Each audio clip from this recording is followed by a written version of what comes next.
Hello and welcome back to Starting Point, still the greatest point in which you start your day. And just now, Freddie, we were discussing about a movie or a period piece that has such an intriguing story. And just to have a little bit background on this, the film Rajah, also known by its international title Edge of the World, is directed by Michael Hausman from the United States. It tells about the historical story of the first white Rajah of Sarawak, or Malaysia, Sir James Brooke, who lived in the 1800s. And to know more about the film, we have one of the wonderful cast coming with us now in the studio. We have Bront Palare. Hello. Good morning, Bront. How are you? Good morning. Thank you for having me. Thank you for coming here. Yeah. Right. Exactly. So let's get to the point of this movie. So the Rajah, the movie, is already played like initially. What is the year? Because I've heard a lot of information that it's already. It was partially released in the States during the COVID. So it was very, very unfortunate that by the time we wrapped and we completed the film, and it was picked up by Samuel Goldwyn for distribution and North American. So it was released during the COVID, and then after that we got pockets of release. The legacy of Black Pepper was his pretty much. So Sarawak, he transformed Sarawak, and I think one of the producers visited Sarawak and came across his story, and it was completed by I think mid-2020. And it was released in 2021.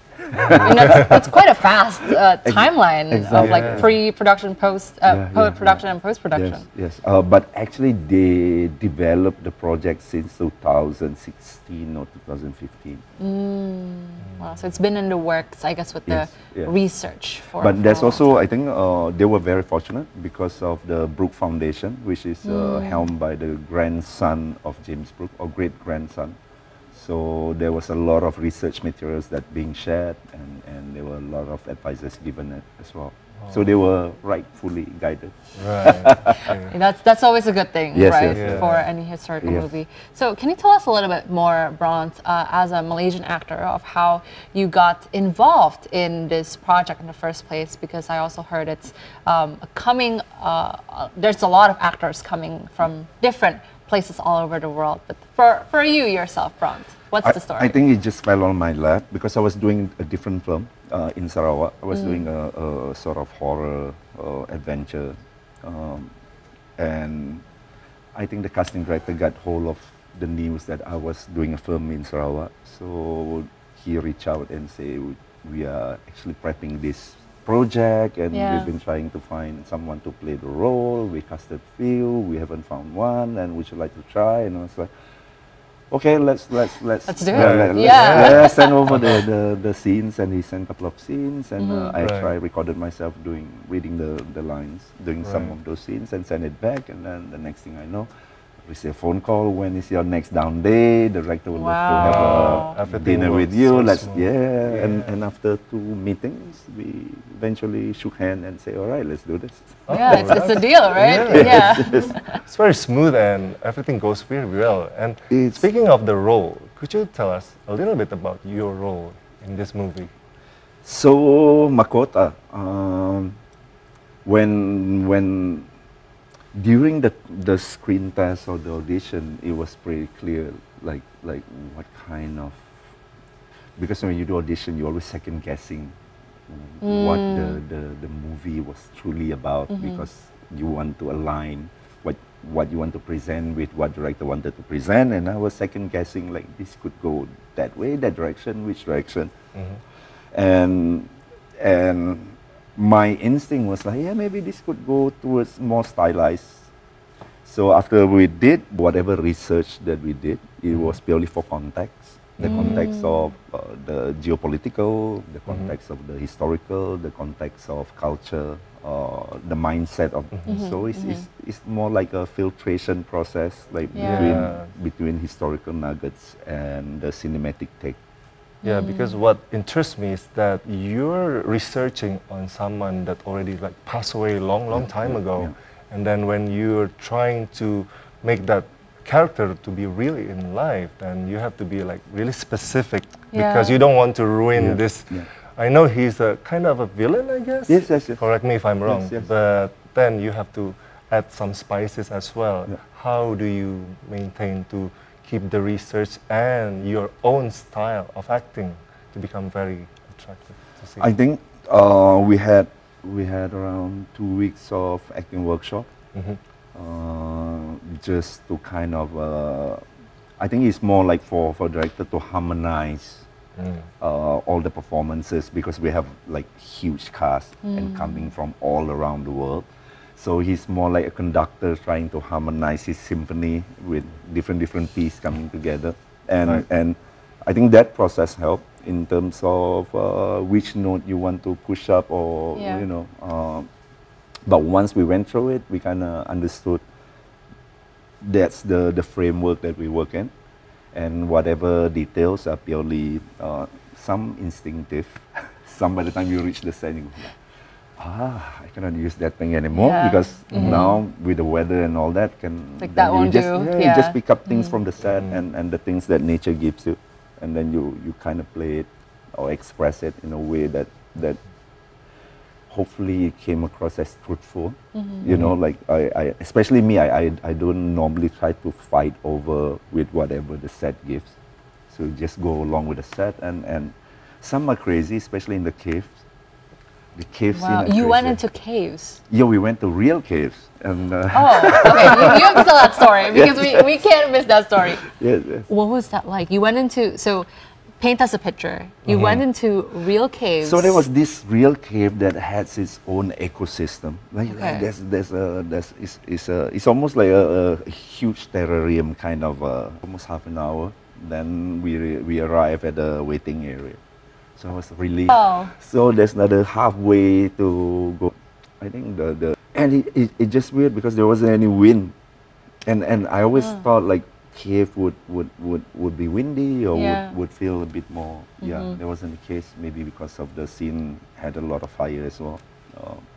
It was just humidity. And I think I pity the British, like James and Cruikshank and all.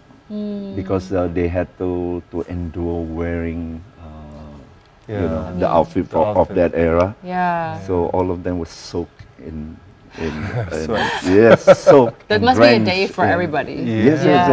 And I think it make more sense. Like we kind of learn a lot as well, like why people wear certain outfit. Because it's purely okay, now it makes sense why people wear this, why people do that, and it's a learning experience as well for all of us. Wow. So was that your first time working in terms of the set, in a truly natural set without, I mean, usually it might be studios or you already have a built-in set, but this is, I mean, you know, so many things can go outside of your control as well. I mean, what was that experience like? Normally, I think in filmmaking sense, like we would, particularly in Peninsular Malaysia, so this is like a East Malaysia production, and with UK and US and Hong Kong. But normally the location on the peninsular side is a bit like the Jakarta, Jogja, or so if you go and shoot in Sumba, then you deal with more natural element, especially nature. So you get something really cool, but at the same time you have to endure hardship as well, logistically. So it's the same. So normally we kind of send B-rolls, they call it. It's separate unit to shoot all the vistas, but the one that we work in will be somewhere closer to town and things like that, right?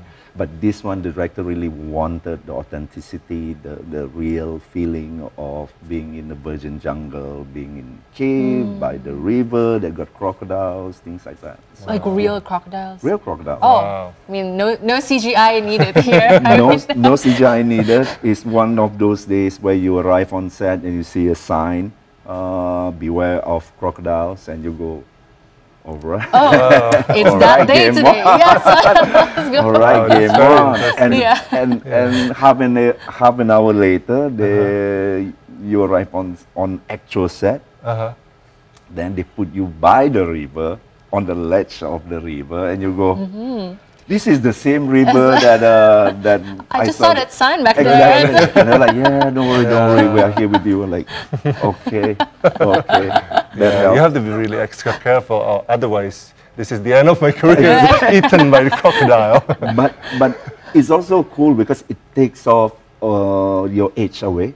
Like you kind of forgot in terms of feeling nervous about working with big stars or what, because we were more worried about your your well-being and the crocodiles. And Speaking of about your well-being, making movie with a director like Michael Haussman, how does it feel like being directed by from Hollywood, right?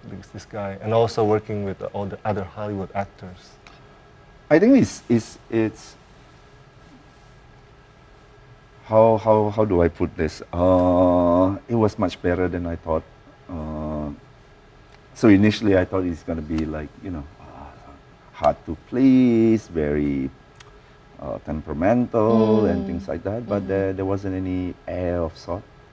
It was a sort of breeze to work together, even with Jonathan. Very collaborative team.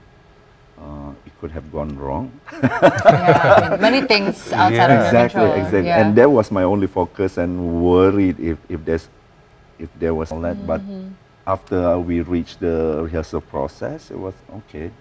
Not bad so far, but this is concrete setting. Let's see how it turns out until we reach the set, when we are faced with the elements.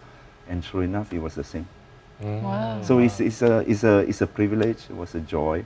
And I think it's one of those experiences that you cherish. Yeah. And also speaking about the language barriers. So in this movie, there's a lot of people from many countries, and they're also speaking different language, and also you have to speak like Dayak and also some indigenous language. Yes. What do you think about that, your experience? It's very much like the UN. English was our lingua franca, so everybody speaks English. Our cinematographer, Spanish. Wow. Our director, Paul, Australian. His team from Thailand. Cast mostly Indonesian, some Malaysian, some UK. Everyone just came on board from different parts of the country, and all shared the same hardship, learning Dayak. So it's me including. Is it your first time? Yeah, me included in that bunch. So all of us were struggling, and we were so fortunate because of the local Dayak. John, who played the local chieftain, was very helpful with his family. They were very generous, you know. The Dayak. I think the locals, in whichever country, if you go and meet them, they're always nice, and yeah, it's the same with us. So they were helpful. It's just our tongue were not quite cooperative, so it took a bit longer. But I think by second week, third week, it got better. But all of us, that was the only kind of, I don't know how to pronounce this, I don't know how to pronounce that. So that was the only, there wasn't any problem with communicating among us. It was purely how to nail the Dayak language. For the dialogue. The dialogues. That's what I'm quite curious about, Bront, is that since language is such an important aspect, especially in terms of filmmaking and acting, I mean, that's the bridge, right, of how you deliver your lines. What was it like delivering it, let's say, in a totally different language that you possibly just recently learned, and you still have to convey the emotions, the authenticity that this character requires of you? I think, I don't know, but my technique has always been muscle memory, because it's like the way how our brain works. Like, if you are so focused on the lines, then you're gonna lose on the emotion. You can't emote because your brain just kind of tune into like get the words right. Yeah. Right. And once you go for the emotion, which is your half conscious state, you're in the zone. Yeah. Then your diction, your words gonna go crazy. So I solve it by muscle memory. So I just focus on the words until become natural or become second nature, and then only I work on the emotion. Oh, wow. So it's just constantly repeating, repeating, and practicing. Oh, my family. They probably heard you do this. Yeah, like- it's like a parrot. Like you just need to get it out and say it like in a loop, in a loop, in a loop, in a loop until it become a bit more okay. And it feels like impulse. Once it reach the level where you kind of easily trigger those words without having to think about it, then only you shift towards okay. How does it sound with, a bit more anger? How does it sound with a bit more, things like that. Wow, I mean, it's interesting to see the process, of an actor to really dive deeper into the role. What are some of the lessons that you've learned, especially during this whole production? I mean, pre-production and in post-production as well. Are there some of the takeaways that you feel you bring even after this production of Rajas? I kind of enjoy the collaborative process or the cooperation between people of many countries coming together telling stories. And now I'm working in Thailand as well, in Indonesia as well. I always feel and encourage whoever I work with to actually embrace it. I think it brings a lot of values and there's no sense of competition, but there's always a feel of don't want to let people down or don't want to let our country down. When you have like people coming like from different countries, so everyone is almost like the flag bearer of their own country. So it brings a different kind of energy and that's what I enjoy most. And you learn a lot as well. You get to observe how people work. You go, oh, we never work it. Like we never work like this. This is interesting. Technique-wise, how people approach the work, interpretations, things like that. And during down days, we hang out together and talk about it. So there's always a sharing a sense of generosity across the board, not only among the cast but also the crew. So it was a great pleasure. But that's the problem as well. Once you tasted it, you kind of chase it as well. Like, what's next? What's next? What's next? Who else from Hollywood will take me there? Not even Hollywood. It's just like any other countries that have this kind of collaborative cooperation. It's life is short anyway, so you kind of like chase that kick. I'm also curious about the cinematography. I mean, I saw the movie and then it was beautiful, I must say. And speaking about the location, is it possible for the next future that will be the next place to be a touristy place? Because as we know, there's a lot of movies that featuring wanting to explore the nature of Sarawak, and that's what I like about all this, because we must also remember that Indonesia is also the south of Sarawak. So Kalimantan split into two, right? So the northern Borneo and hopefully that also spill over into the Indonesian side. And I always see it as a region. No matter what I do, I don't see it as one country.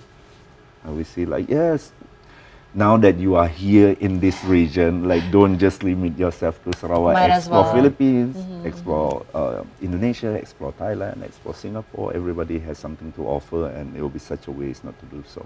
Yes, indeed. And, these films also give a great opportunity, like you said, for people to get exposure, not only for the location, but for the locals. It helps their economy. It helps people also be proud of where they come from. Like this was shot here. And so I love that they stuck to the authenticity of the story.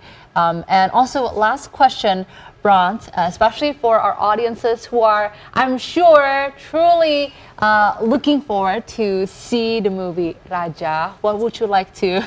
And I love your shirt and as well the outer fits with our theme as well today. Yes. Try to stick to the theme. Yes, you got the memo. I love it. What would you like to convey to our audiences or tell them maybe a little bit more about the movie so as they could have a brief idea on what to expect later on when they see it?